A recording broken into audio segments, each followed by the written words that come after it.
இயேசுவின் நாமத்தினாலே உங்களை வாழ்த்தி வரவேற்கிறேன். ஒவ்வொரு நாளும் இந்த வீடியோ மூலிமா உங்களை காண்பதில் மிகுந்த மகிழ்ச்சி, மிகுந்த சந்தோஷம். இந்த நாளில் ஒரு வேத வசனத்தை காண்பிக்கிறேன். ஏசாயா தீர்க்கதரிசனம் 46ஆம் அதிகாரம் 4ஆம் வசனம் சொல்லுகிறது, உங்கள் முதி வயது வரைக்கும் நான் அப்படி செய்வேன், நர வயது மட்டும் நான் உங்களை தாங்குவேன். நான் அப்படி செய்து வந்தேன், இனிமேலும் நான் ஏந்துவேன், நான் சுமப்பேன், தப்புவிப்பேன். பாருங்கள், 2025 நம்மளை பாதுகாத்தார், தப்பி வைத்தார். முதி வயதாக இருந்தால் கூட சரி, சிறு வயது பிள்ளைகளாக இருந்தாலும் சரி, நம்ம என்ன பண்ணோம், ஒரு வயசுக்கு கடக்க செய்தார் இல்லையா? அவர் தான் சொல்கிறார், உங்கள் முதி வயது வரைக்கும் நான் அப்படி செய்வேன். முதி வயது வரைக்கும் நம்மளை அப்படி தான் நடத்தி வருவாராம். சின்ன வயசாக இருந்து நினைக்காதீங்க, இன்னும் முதி வயதுக்கு நான் அப்படி செய்வேன், நர வயது மட்டும் உங்களை தாங்குவேன். ஒவ்வொரு நாளும் தாங்கினார், நம்மளை நடத்தி வந்த தேவன். அவர் தான் அவங்களை பாரு, அப்படி செய்து வந்தேன், இனிமேலும் நான் ஏந்துவேன். இனிமேலும் 2025 கடந்து 2026 வந்திருக்கிறோம். இனிமேலும் நான் என்ன பண்ணுவேன், உன்னை தாங்குவேன், ஏந்துவேன் என்று ஆண்டவர் சொல்கிறாருங்க. யாரெல்லாம் ஆண்டவருடைய நம்புறீங்க, ஆண்டவரை விசுவாசிங்க, செய்வார் என்று யார் நம்புறீங்க, உங்கள் வாழ்க்கையில் நிச்சயமாக அது நடக்குங்க. ஏந்துவேன், இனியும் நான் ஏந்துவேன், நான் சுமப்பேன், உன்னை தப்பி வைப்பேன். எப்படியாப்பட்ட காரியமாக இருந்தாலும் நீ கவலைப்படாத மகனே மகளே, நான் உன்னை தப்பி வைக்க போகிறேன்.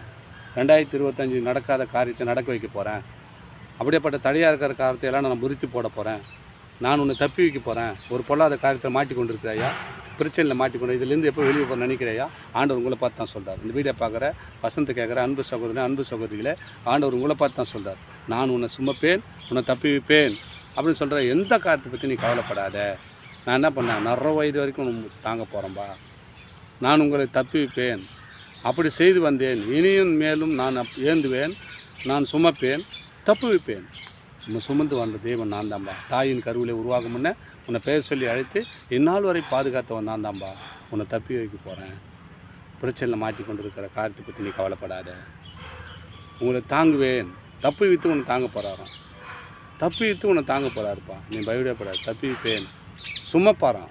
எந்த காரியமாக தான் கவலைப்பட, நீ பாரத்தோடு இருக்காத, நான் உன்னை தப்பி வைப்பேன், உன்னை சுமப்பம்பா அப்படின்றார். இந்த வீடியோ பார்க்குற அன்பு சகோதரன் சகோதரிகளே, உங்கள் வாழ்க்கையில் பிரச்சனை போராட்டம் அதிகமாக இருந்தால் பயப்படாதீங்க. ஆண்டவர் உன்னை தாங்குவேன்னு சொல்லுகிறார், சுமப்பேன்னு சொல்லுகிறார். நர வயது வரைக்கும் ஒன்று தாங்குனார், முதி வயது வரைக்கும் ஒன்று தாங்கி நடத்தி வந்த தேவன் நான் தான்ன்றார். யாரெல்லாம் நம்புறீங்க? நம்புறவங்களுக்கு கர்த்தர் கேடகமாய், கேடகன்னா தடுப்பு சுவர், கேடகமாய், கோட்டையாய், அரணாய் இந்த உங்களை பாதுகாத்து வழிநடத்த வல்லவராக இருக்கார். தொடர்ந்து இந்த வீடியோ பாருங்கள் அன்பு சகோதர சகோதரிகளே. வீடியோ பார்த்தா மட்டும் போதாது, நான் போடுற வீடியோ டெய்லி பார்க்கணுன்னு சொன்னால் சப்ஸ்கிரைப் பண்ணி பாருங்கள். அது உங்களுக்கு பிரயோஜனமும் தேவனுடைய நாமத்தை மேம்படுத்த ஏதுவாக இருக்கும். ஆமேன். God plus.